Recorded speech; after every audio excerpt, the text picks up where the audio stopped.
Hello everyone, मैं हूं सचिन देव शर्मा और आज इस वीडियो में हम बात करेंगे केमिस्ट्री क्लास 11th के यूनिट 2 की, जो कि है स्ट्रक्चर ऑफ एटम्स। तो उससे पहले मैं आपको बता दूं कि अगर आप इस चैनल पर नए हैं तो इस चैनल पे आपको क्लास 11th एंड 12th के फिज़िक्स एंड केमिस्ट्री के हैंडमेड नोट्स मिल जाएंगे। ऑलमोस्ट सभी चैप्टर्स के अपलोडेड है और न्यू सिलेबस के ऊपर भी मैंने वीडियो बना रखी है, तो आपने अगर वो सब नहीं देखे हैं तो आप वो देख लें और चैनल सब्सक्राइब कर लें। तो इसमें हम चैप्टर 2 की बात करेंगे, स्ट्रक्चर ऑफ एटम्स की।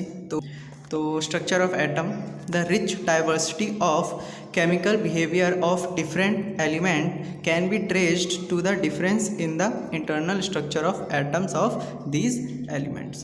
तो जो केमिकल बिहेवियर है डिफरेंट एलिमेंट्स का, वो हम कैसे पता लगा सकते हैं? वो उनके स्ट्रक्चर ऑफ एटम, जो इंटरनल स्ट्रक्चर ऑफ एटम है, उनके डिफरेंस देख के हम पता लगा सकते हैं कि उनके केमिकल बिहेवियर में डिफरेंस क्यों है अलग अलग एलिमेंट्स के।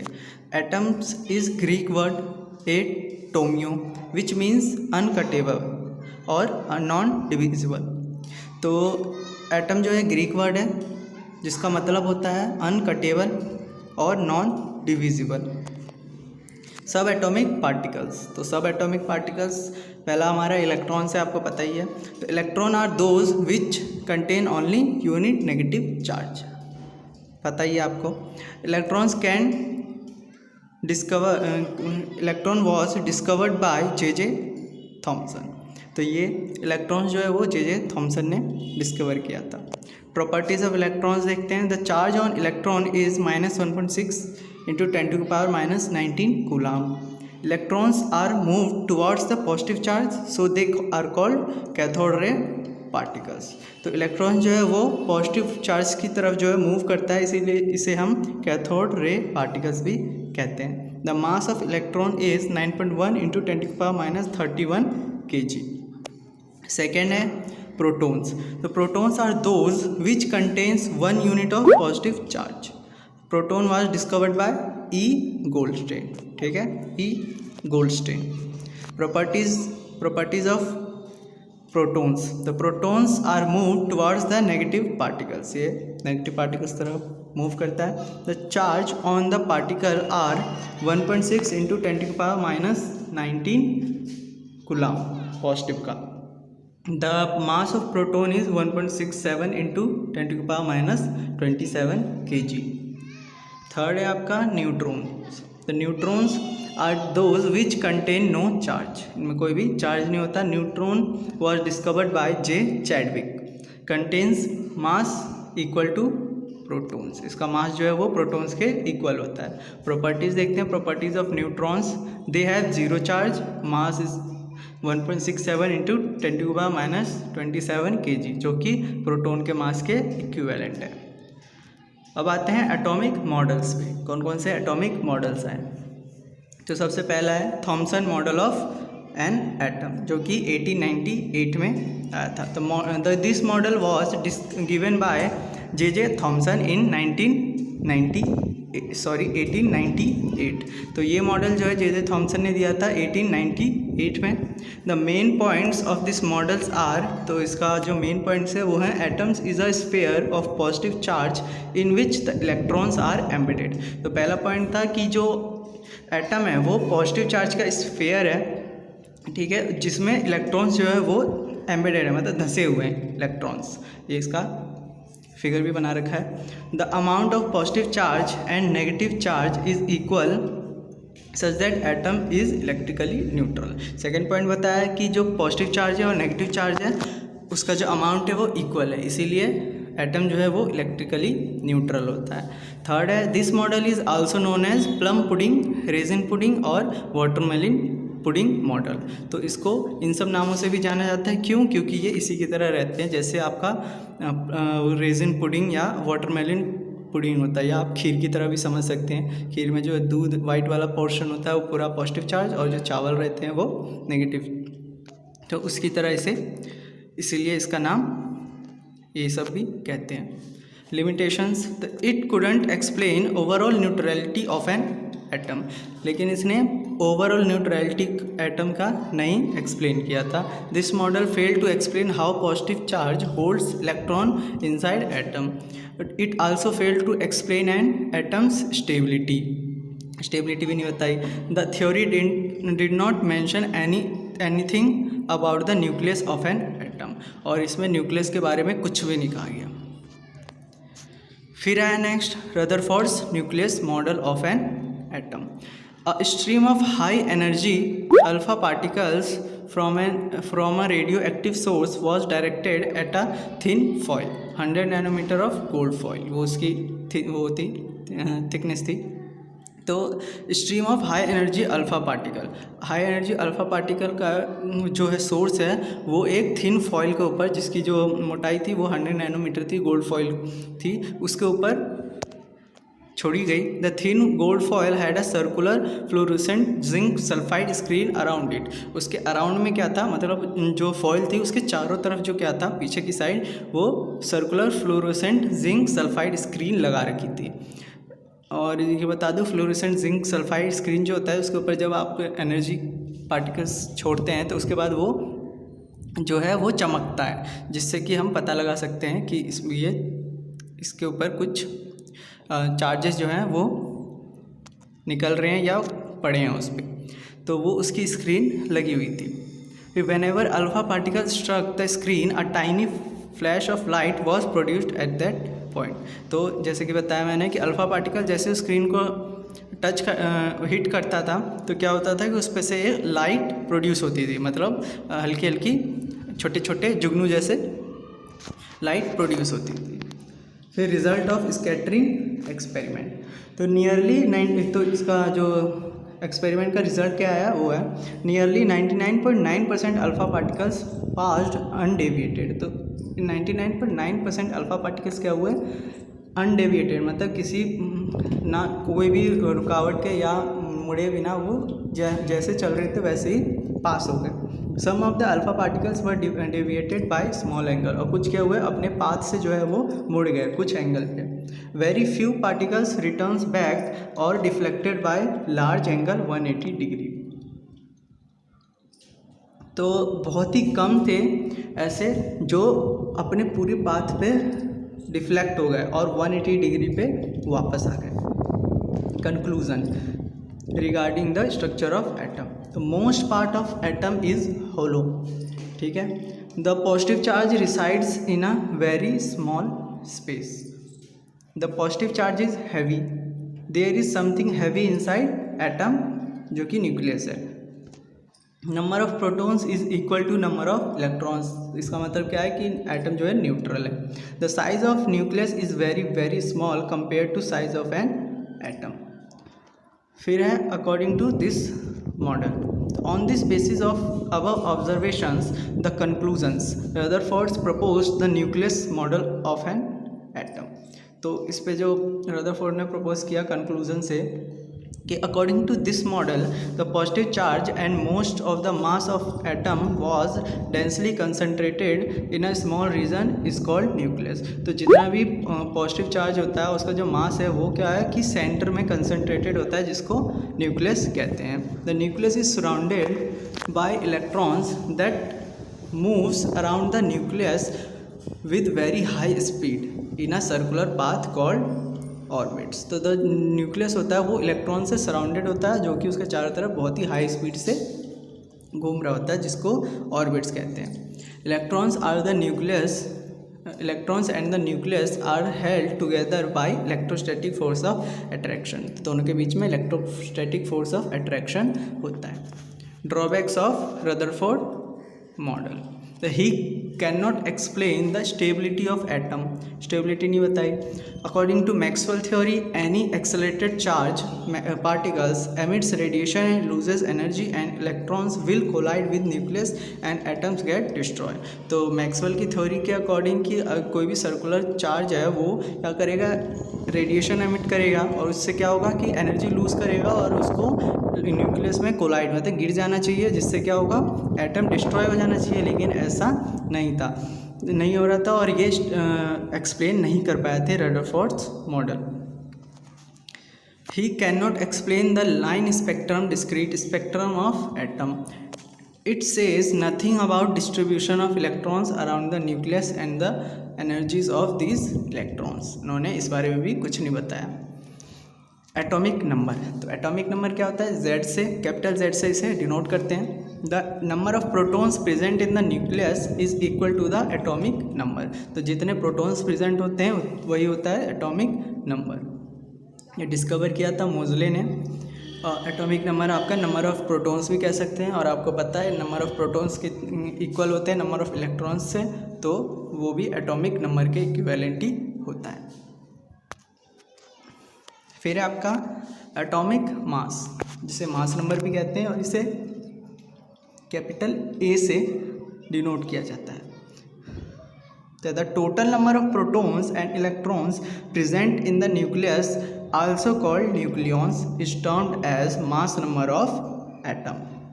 तो number of protons plus number of neutrons दोनों को मिला के न्यूक्लियॉन्स कहते हैं. वो जो प्रेजेंट होता है वही क्या होता है, मास नंबर. फिर आपका आइसोबार्स. तो isobars are the atoms which with same mass number but different atomic number. आपने पढ़ा होगा 10th में भी, एग्जाम्पल इसके गिवन है. फिर है आपका आइसोटोप. तो isotope with identical atomic number but different atomic mass number are known as isotopes. तो इसके एग्जांपल है प्रोटियम, ड्यूटेरियम और ट्रिटियम, जो कि हाइड्रोजन के ही आइसोटोप्स होते हैं. फिर है आपका आइसोटोन्स. तो isotones are those elements which have same number of neutrons. फिर आइसो इलेक्ट्रॉनिक स्पीसीज. तो आइसो इलेक्ट्रॉनिक स्पीसीज है the elements which have same number of electrons are called isoelectronic species. यह इसके एग्जाम्पल है. Bohr's model of an atom. तो postulates of Bohr models.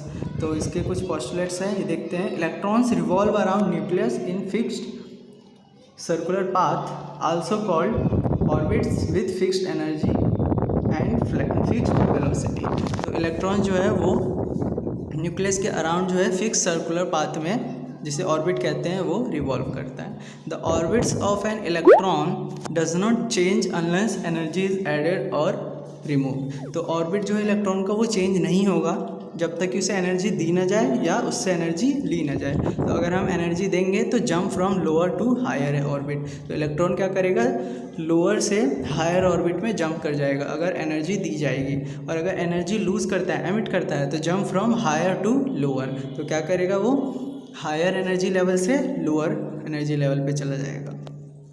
Third है उसका wavelength of radiation emitted by an atom depends on the energy difference of the initial and final orbits. तो wavelength जो है वो इनिशियल और final orbits के difference पे डिपेंड करता है. ये रहा इसका फॉर्मूला. चेंज इन एनर्जी हो गया final energy minus initial energy.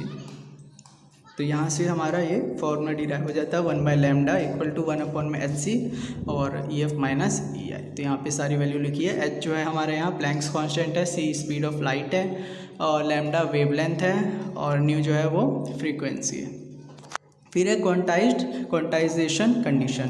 तो electrons revolve only in those circular orbits for which the angular momentum, जो कि कैपिटल L है, is integral multiple of h/2π.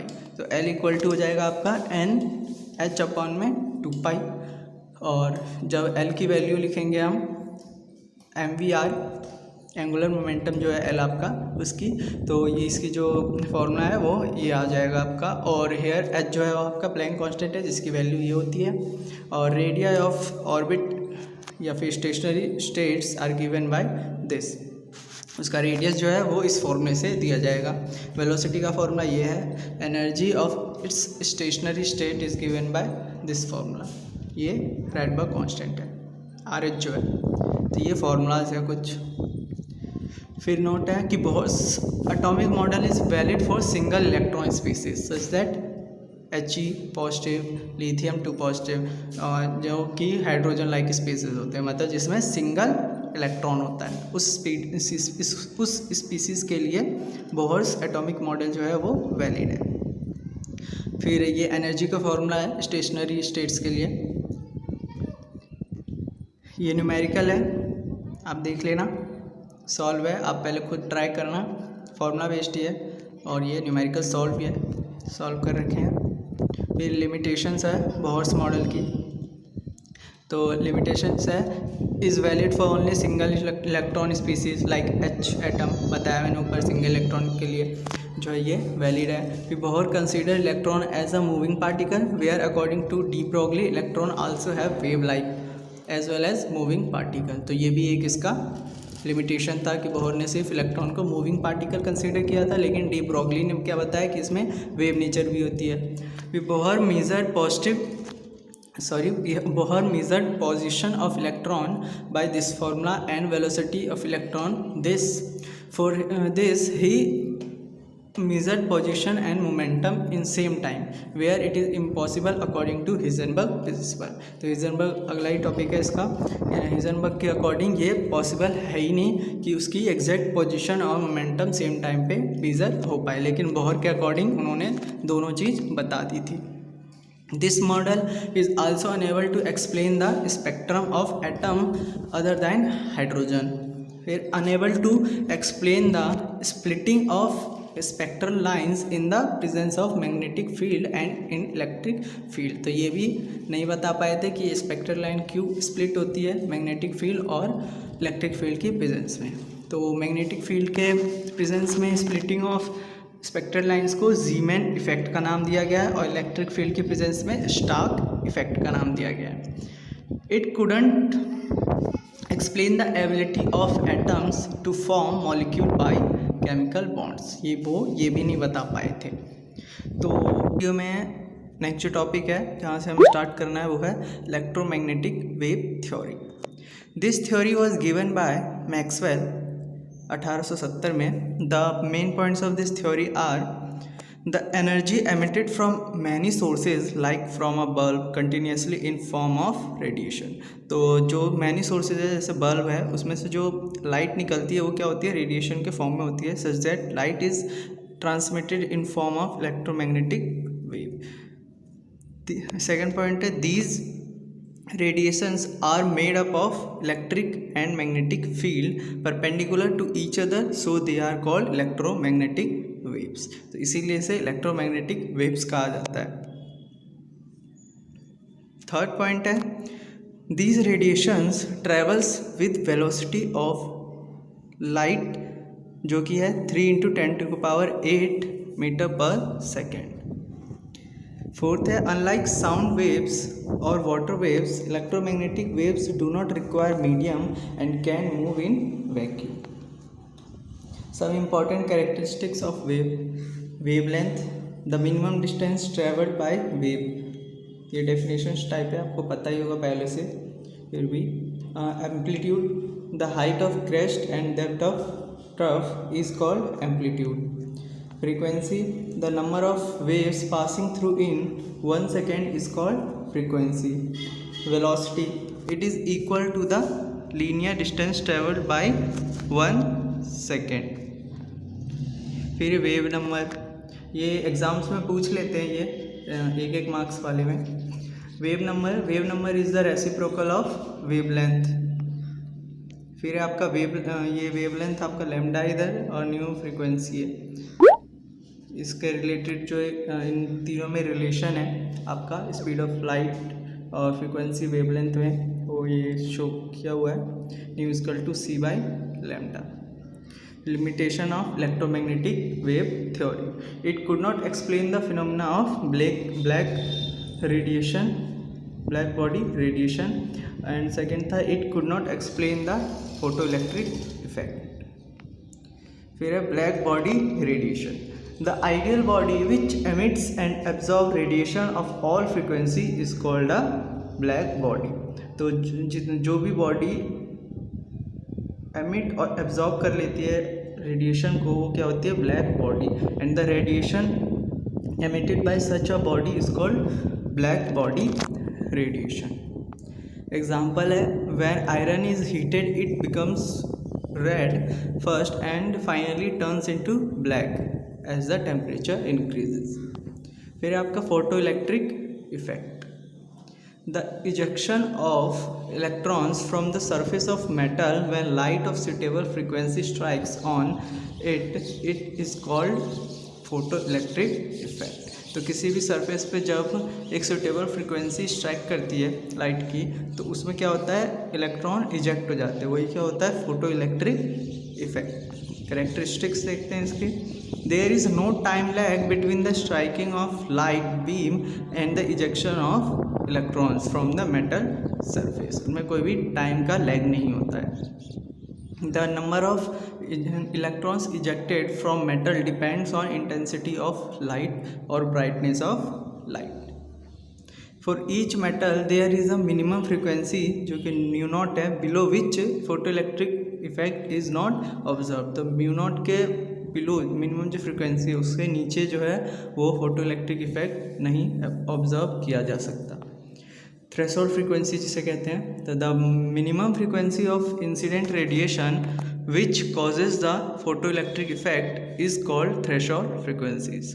तो ये जितने भी है ये डेफिनेशन टाइप में पूछ लेते हैं एक एक मार्क्स में, तो इन्हें आप कर लेना अच्छे से।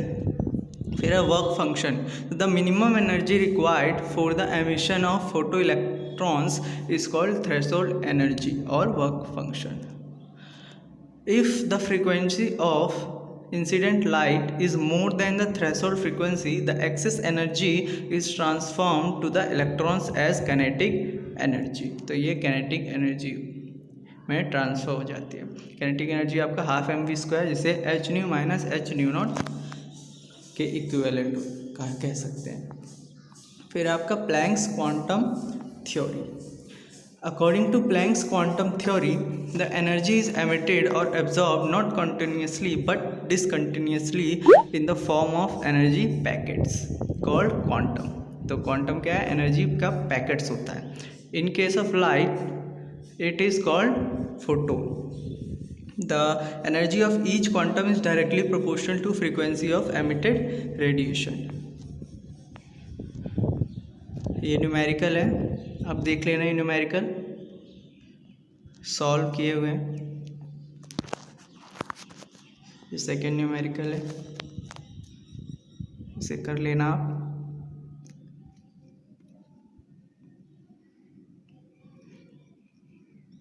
फिर है आपका एटॉमिक स्पेक्ट्रम, डिस्क्रीट या line spectrum. Spectrum, a ray of light white light is spread out into a series of colored bonds called spectrum। तो white light जो है वो spread हो जाती है colored lights में, वही क्या होता है आपका spectrum। तो emission and absorption spectrum। तो electron always tries to remain in lowest energy level, so electron returns back and energy is emitted। The energy is emitted in the form of radiation। तो electron क्या है, वो हमेशा try करता है कि lowest energy level में वो रहे। सो इलेक्ट्रॉन्स क्या होता है, वो रिटर्न बैक हो जाता है एंड एनर्जी उसमें से एमिट होती है जब वो वापस आता है तब। तो वही एमिटेड एनर्जी क्या होती है, रेडिएशन के फॉर्म में, जो इलेक्ट्रोमैग्नेटिक वेव होती है। The atom is heated so the lower energy absorb the heat in the form of energy and jump to outer energy level, but there it is not stable, so it goes to the lower energy level and energy is emitted in the form of radiation, wavelength or electromagnetic waves। this is called emission spectrum। तो emission spectrum क्या है कि अगर हम एक atom को heat करें तो क्या है, इलेक्ट्रॉन चार्ज होके मतलब हीट एब्जॉर्ब करके वो हायर एनर्जी लेवल में जाएगा, लेकिन वहाँ वो स्टेबल नहीं रहता, इसलिए क्या कहता है वो लोअर एनर्जी लेवल में आ जाता है। तो वही एनर्जी जो होती है वो एमिट होती है किसके फॉर्म में, रेडिएशन के फॉर्म में। यही क्या होता है आपका एमिशन स्पेक्ट्रम। तो एनर्जी ऑफ nth शेल निकालने का ये फॉर्मूला है। फिर है ये आपका न्यूमेरिकल इस फॉर्मूला बेस्ड, तो ये आप कर लेना।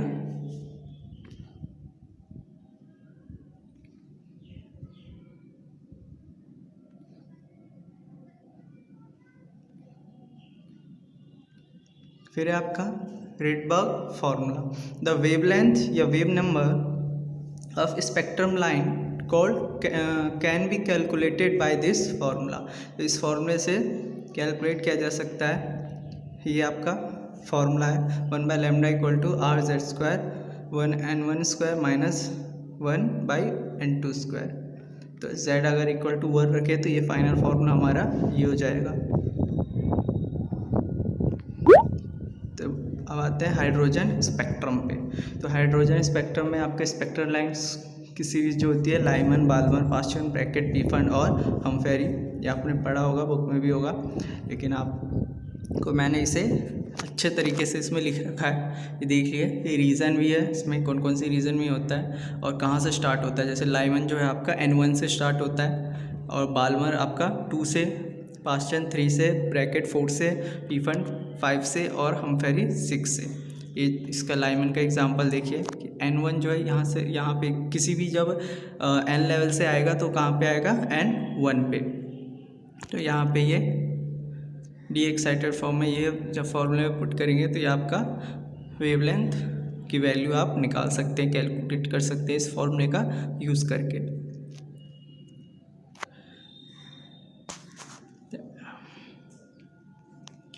तो किसी भी लाइन के लिए आप निकाल सकते हैं, आपको N2 और N1 की बस वैल्यू वहाँ पे पुट करनी है फॉर्मूले पे।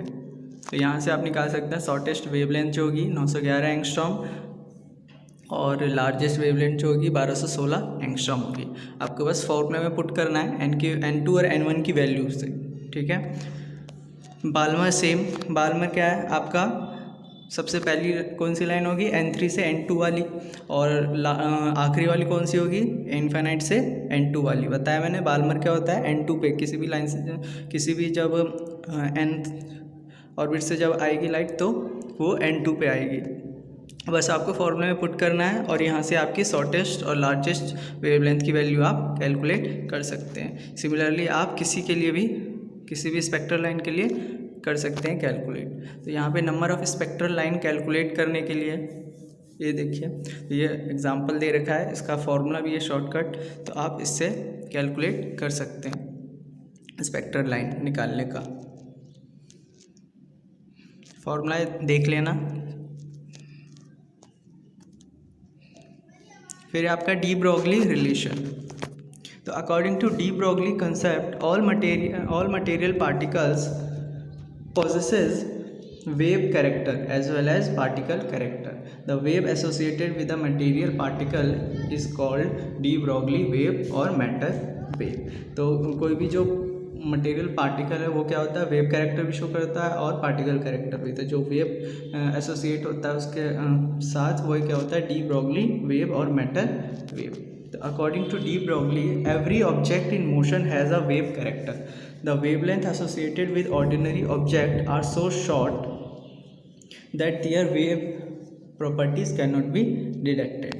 The wavelengths associated with electrons and other subatomic particles can be detected experimentally. He said that if electrons have wave, then it also have wavelength and it is particle. So it is also has a mass. So he gave the formula to find wavelength and mass. तो उन्होंने ये formula दिया। ये example है solve.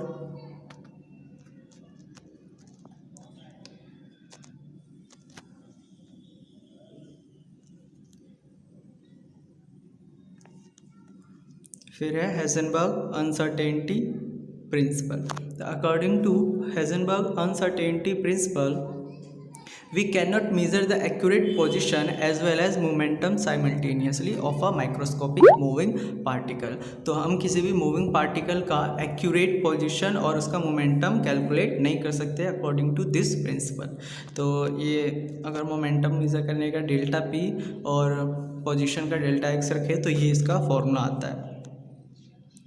तो if error in momentum हम अगर zero माने तो ये जो चेंज इन पोजीशन है वो इनफाइनाइट हो जाएगी, और अगर हम पोजीशन को ज़ीरो माने तो चेंज इन मोमेंटम जो है वो इनफाइनाइट हो जाएगी। तो हम इस तरह से दोनों चीज़ें कैलकुलेट नहीं कर सकते साइमल्टेनियसली। ये इसका सॉल्व एग्जांपल है। फर्स्ट फॉर्मूला बेस्ड है, सिंपल है, तो इसे आप ट्राई करना, NCERT के ही होंगे सॉल्व कुछ। और ये आपका सेकेंड क्वेश्चन है, quantum numbers. a set of 4 numbers which give a complete information about the electron in an atom such that its energy, shape, orientation and also its spin। तो quantum number क्या होता है? सबसे पहले इसकी definition देखते हैं कि ये 4 मेंबर्स का सेट होता है जो कि एक कंप्लीट इन्फॉर्मेशन देता है किसी भी इलेक्ट्रॉन के बारे में। इसकी एनर्जी हो गई या शेप हो गया, ओरिएंटेशन हो गया और उसका स्पिन हो गया। सबसे पहला क्वांटम नंबर होता है हमारा प्रिंसिपल क्वांटम नंबर, जिसे हम n से रिप्रेजेंट करते हैं। तो क्यों रिक्वायर्ड होता है? To explain the main line of spectrum, इसके लिए चाहिए होता है। और क्या कहता है ये कि it tells the number of shell, it tells energy of the orbital, it tells maximum number of electrons present in the shell, जिसका फॉर्मूला 2n² है, आप इससे कैलकुलेट कर सकते हैं। It gives the size of orbiter, symbol इसका n है, value 1 2 3 और n इंटीजर नंबर होता है। रिप्रेजेंट करते हैं हम KLMN शेल से, तो जो शेल होती है वही आपका प्रिंसिपल क्वांटम नंबर होता है। सेकेंड है आपका एजिमुथल क्वांटम नंबर, जिसे हम L से रिप्रेजेंट करते हैं। तो ये क्यों रिक्वायर्ड होता है? To explain the fine structure of line spectrum, और ये कहता है number of subshells present in a main shell. तो एक शेल में कितने सब शेल होंगे वो इससे पता लगता है। 3 डायमेंशनल शेप ऑफ ऑर्बिटल, इसकी वैल्यू जो है वो n-1 से कैलकुलेट करते हैं, जो कि 0 1 2 3 4 एंड सो ऑन चलती है। तो वैल्यू ऑफ L जो 0 है उसको हम नाम देते हैं S से, 1 को P से, 2 को D से, 3 को F से एंड सो एन, 4 को G से और 5 को S से। तो S P D F G H हम सब शेल्स का रिप्रेजेंटेशन करते हैं। For a particular value of n, आपका जो L होगा वो 0 से बड़ा होगा और n-1 से छोटा होगा या इक्विवेलेंट होगा। जैसे अगर आपका n 1 है तो L की वैल्यू क्या होगी? 0, यानी कि 1s। और अगर 2 है तो क्या होगा आपका? 0 1 2s और 2p। 3 होगा तो 0 1 2 3s 3p 3d से इसे लिखेंगे। Number of subshells in a shell equal होता है नंबर ऑफ शेल या नंबर ऑफ ऑर्बिट के। Number of orbitals in a subshell 2l + 1 से आप कैलकुलेट कर सकते हैं। Orbital angular momentum of electron का फॉर्मूला ये गिवन है, l + 1 अंडर रूट और h/2π। थर्ड है आपका मैग्नेटिक क्वांटम नंबर, जिसे हम ml से रिप्रेजेंट करते हैं। तो रिक्वायर्ड क्या होता है? To explain the splitting lines in a magnetic field. ये कहता है number of orbits present in any subshell. तो ये किसी भी सब शेल के अंदर कितने ऑर्बिटल्स प्रेजेंट होंगे वो बताता है। It determines the orientation of orbitals. Symbol आप m और या फिर ml से रिप्रेजेंट कर सकते हैं। वैल्यू इसकी होती है -l से +l के बीच में। जैसे आपका L की वैल्यू 0 1 2 3 है, तो आपकी जो m की वैल्यू या लिखा हुआ है जैसे 0 के लिए 0 होगी, लेकिन 1 के लिए आपका -1 से +1 के बीच में होगी, मतलब -1 0 1। सेम 2 के लिए -2 -1 0 1 2। तो ये ml की वैल्यू है। Number of orbitals in a given subshell आप 2l + 1 से डायरेक्ट कैलकुलेट कर सकते हैं। और number of orbitals in a shell आप n² से पता लगा सकते हैं। तो ये कुछ n l m की वैल्यूज़ दी हुई है और करके दिखाया हुआ है कि n जैसे आपका 1 है तो ये l क्या हो गया? 0s और m 0, यानी कि 1 ऑर्बिटल हो गया 1s। सिमिलरली 2 के लिए आपका l की वैल्यू 2 हो जाएगी, 0 और 1, और m की वैल्यू क्या हो जाएगी आपकी? 0 के लिए 0 और 1 के लिए अभी बताया -1 0 1। तो ये आपका सिमिलरली 2 ऑर्बिटल्स बना सकते हैं आप। सिमिलरली 3 4 सबके लिए शो किए हुए हैं। क्वेश्चन है ये, how many subshells and orbitals are present in n3। तो ये डायरेक्ट भी कैलकुलेट कर सकते हैं आप, अदरवाइज आप ये करके देखना, एक बार खुद ट्राई करना, आपको अच्छे से समझ में आ जाएगा। फिर फोर्थ है आपका spin quantum number ms, discovered by George Uhlenbeck. ये है electrons rotate about its own axis. It describes the spin orientation of the electron. It is represented by up sign और down sign. For each value of ml it have +½ और minus half value, इसकी value plus half और minus half होती है।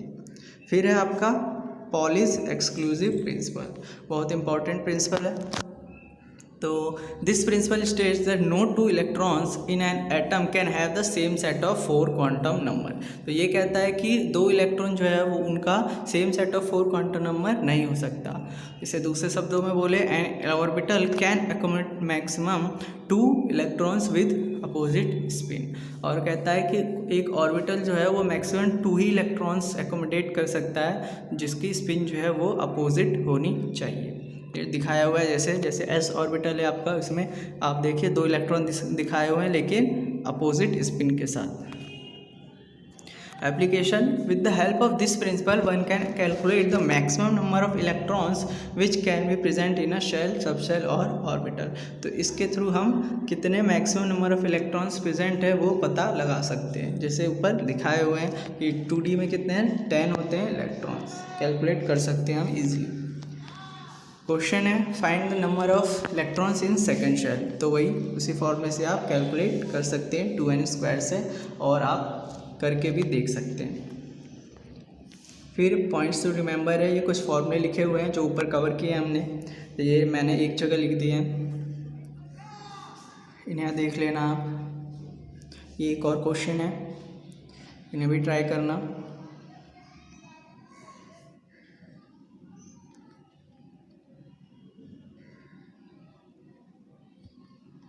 फिर आता है आपका हुन्स रूल। तो हुन्स रूल है आपका, according to this rule the pairing of electron does not start until all the orbitals of same subshell have 1 electron each with parallel spin. तो ऑर्बिटल में हम पेयरिंग तब तक स्टार्ट नहीं कर सकते जब तक उसके सारे सबशेल जो है वो 1 इलेक्ट्रॉन से फिल हो और उनका जो स्पिन है वो सेम होना चाहिए। जैसे ये दिखाया हुआ है, पहला रॉन्ग है, थर्ड भी रॉन्ग है, लेकिन सेकंड जो है वो करेक्ट है। P3 के लिए दिखाया हुआ है ये। फिर है आपका ऑफबॉज प्रिंसिपल। तो ऑफबॉज जो है वो जर्मन है वर्ड जिसका मीनिंग होता है बिल्डिंग अप। तो इसका डेफिनेशन है, this principle states that the filling of electrons in various orbitals takes place in the order of increasing energy of orbitals. अब है आपका order and energies of orbital are calculated by n+1 rule, जिसे Bohr Bury rule भी कहते हैं। तो order और energy हम कैलकुलेट कर सकते हैं इस रूल के अकॉर्डिंग। तो ये रूल कहता है आपका, the lower the value of n+l of N orbital lower is the energy of orbital. तो जितना कम n+l उतना ही उसका कम energy. When 2 orbitals have same n+l value, then the one which has lower n value has lower energy। ठीक है, तो अगर 2 n+1 n+l value same है 2 का, तो जिसका कम होगा उस वैल्यू उसी की एनर्जी भी कम होगी। यहाँ पे एग्जांपल दिखाया हुआ है और ये एक सीरीज़ दिखाई हुई है, एनर्जी लेवल को दिखा रहा है ये। तो इसे बहुत इम्पोर्टेंट है ये, क्योंकि इसी के बेस पे आपको जो है इलेक्ट्रॉनिक कन्फिग्रेशन होगा। तो ये ट्रिक है, आप इस ट्रिक के थ्रू याद कर सकते हैं। जैसे 1s आएगा, फिर 2s आएगा, फिर 2p 3s आएगा, फिर आपका 3p और 4s आएगा। तो इस ट्रिक के थ्रू आप याद कर सकते हैं। वरना एक और ट्रिक है, जैसे आपका ये SSP और SPS DPS DPS 4DPS। तो ये है, आप डायरेक्ट ऐसे याद करके और इसमें नंबरिंग कर सकते हैं सिंपली, या आप ऐसे भी याद कर सकते हैं, सुन सुन प्यारे सुन DPS DPS F DPS। इसकी और कई सारी ट्रिक है, आपने पढ़े होंगे। तो आप कमेंट कर सकते हैं नीचे आपको किस तरीके से आपने याद किया है, ताकि दूसरे स्टूडेंट्स भी हैं वो देख लें। तो आप नीचे कमेंट कर देना जिसको और भी ट्रिक्स आती हैं इसको याद करने की। तो ये आपकी पूरी सीरीज़ है, दिखाई हुई है। एनर्जी लेवल पे ये क्वेश्चन है एक, n+1 रूल से फाइंड करना है आपको। जैसे ये देखिए 2s और 3p में बताना है एनर्जी। तो 2s का एनर्जी बोहरबरी रूल से करेंगे n+1, l की वैल्यू n+1, l की वैल्यू रखेंगे, आपका एनर्जी इसका आ जाएगा। फिर इसको अरेंज करना है, ये क्वेश्चन है। बस आपको वही बोहरबरी रूल से आपको इसे अरेंज करना है। बस रूल जो है उसके दो वो याद रखना कि जिसकी n+l वैल्यू कम उसकी एनर्जी भी कम। ये आपका इलेक्ट्रॉनिक कॉन्फ़िगरेशन। तो अब उसी से आपको इलेक्ट्रॉनिक कॉन्फ़िगरेशन करना है सबका, जो अभी हमने ऊपर ट्रिक याद की है। तो ये इलेक्ट्रॉनिक कॉन्फ़िगरेशन करके दिखाई हुई है कुछ की। ये एक्सेप्शन केस है Cr24 और Cu29। इसकी एक्सप्लेनेशन यहाँ लिखी हुई है कि Cu and Cr have exceptional electronic configuration and they do not follow Gauss principle because the acceptance of one electron from 4s subshell to 3d subshell makes 3d subshell either half filled and fully filled. Half filled and fully filled subshell have extra stability due to symmetrical distribution of electrons in all orbitals belong to the same shell. तो इसीलिए इसका क्या है, exceptional होता है electronic configuration. क्यों? क्योंकि यहाँ देखिए इसका जो ऊपर वाला है जो कि अकॉर्डिंग टू होना चाहिए कि 4s2 और 3d4, लेकिन अगर हम 3d4 को एक और इलेक्ट्रॉन दे दें तो क्या हो जाएगा, वो 3d5 और 5 क्या हो जाएगा, d ऑर्बिटल पूरा हाफ फिल्ड हो जाएगा। तो जैसा कि आप जानते हैं कि हाफ फिल्ड और फुल्ली फिल्ड ऑर्बिटल्स जो होते हैं वो ज़्यादा स्टेबल होते हैं, ठीक है। सबशेल जो होते हैं वो ज़्यादा स्टेबल होते हैं। तो इसीलिए क्या होता है कि Cr24 की एक्सेप्शनल कॉन्फ़िगरेशन होती है। सेम आपका रीज़न Cu29 के साथ भी है कि अगर हम 3d9 को एक इलेक्ट्रॉन दे दें तो वो क्या हो जाएगा, फुल्ली फिल्ड, जो कि ज़्यादा स्टेबल होता है 3d9 के कंपैरिजन में। यहाँ पे और कुछ एग्जांपल्स दे रखे हैं, आप ये देखना। और ये कॉन्फ़िगरेशन लिखने का सेकंड तरीका ये है आपका कि आप जो है नोबल गैसेस का यूज़ कर सकते हैं कॉन्फ़िगरेशन में, जैसे ये करके दिखाया हुआ है कि आपको पूरा कॉन्फ़िगरेशन लिखने की ज़रूरत नहीं है। आप किसी एक नोबल गैस के बाद बचे हुए कॉन्फ़िगरेशन लिख सकते हैं, जैसे ये दिखाया हुआ है। फिर आपका आइसोइलेक्ट्रॉनिक स्पीसीज पता होगा आपको। The elements which have same number of electrons are called isoelectronic species. Same number होते हैं इलेक्ट्रॉन्स इनमें, जैसे ये दिखाया हुआ है, एग्जांपल्स लिखे हुए हैं मैंने।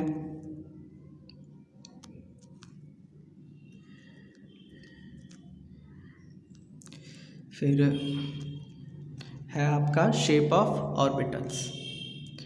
तो S orbital have spherical shape, ठीक है, ये आपका स्फेरिकल शेप होता है। तो आपका इलेक्ट्रॉन का क्लाउड डायग्राम शो है एंड बाउंड्री सरफेस डायग्राम। और पी ऑर्बिटल होता है डम्बल शेप का, तो ये डम्बल शेप का होता है। ये इलेक्ट्रॉन क्लाउड डायग्राम है और ये बाउंड्री सरफेस डायग्राम है पी एक्स, पी वाई और पी जेड का। फिर आपका डी ऑर्बिटल्स है डबल डम्बल शेप। इसका डबल डम्बल होता है, डी एक्स वाई का शो है, D Y Z, D X Z और D X square Y square और डी जेड स्क्वायर। तो ये इसका शेप है। और एफ ऑर्बिटल का आपका कॉम्प्लिकेटेड शेप होता है। फिर ये आपका नोड। तो नोड क्या होता है, the region between the atom around nucleus in which there is no possibility of finding an electron is called node. तो वो रीज़न जहाँ पे इलेक्ट्रॉन की पॉसिबिलिटी कम होती है वो होता है आपका नोड। स्फेरिकल और रेडियल नोड निकालने का ये फॉर्मूला है, ये पूछ लेते हैं कई बार एग्जाम में कैलकुलेट करने को। तो n-l-1 से आप कैलकुलेट कर सकते हैं। यहाँ पे एंगुलर नोड जो है वो l है और टोटल नोड निकालने का ये फॉर्मूला है। तो ये आपका पूरा चैप्टर कंप्लीट हो गया। तो होप कि आपको ये पूरा चैप्टर समझ में आ गया होगा। नहीं समझ में आया होगा तो आप नोट डाउन कर सकते हैं ये सब, और इसका नोट जो है मैं आपको नीचे डिस्क्रिप्शन में प्रोवाइड करवा दूंगा, तो आप वहाँ से देख सकते हैं, लिख सकते हैं, पढ़ सकते हैं। और वीडियो को लाइक कर देना, शेयर करना, क्योंकि बहुत मेहनत लगी है नोट्स बनाने में। ये मैंने बहुत दिनों बाद ही अपलोड किए हैं क्योंकि केमिस्ट्री क्लास 11th के ऑलमोस्ट सभी चैप्टर अपलोडेड थे, ये चैप्टर रह रहा था, तो मैंने टाइम निकाल के इसको अपलोड किया है बना के। तो वीडियो को लाइक कर देना, शेयर करना, और अगर चैनल सब्सक्राइब नहीं किया अभी तक तो चैनल सब्सक्राइब कर लेना और दोस्तों के साथ शेयर करो ज़्यादा से ज़्यादा। एंड वीडियो देखने के लिए थैंक यू। और अब कौन से चैप्टर का आपको चाहिए या किसी और टॉपिक पे आपको चाहिए तो कमेंट कर देना नीचे कमेंट बॉक्स में, मैं ट्राई करूँगा और वीडियोस बनाने का। तो वीडियो देखने के लिए बहुत बहुत थैंक यू।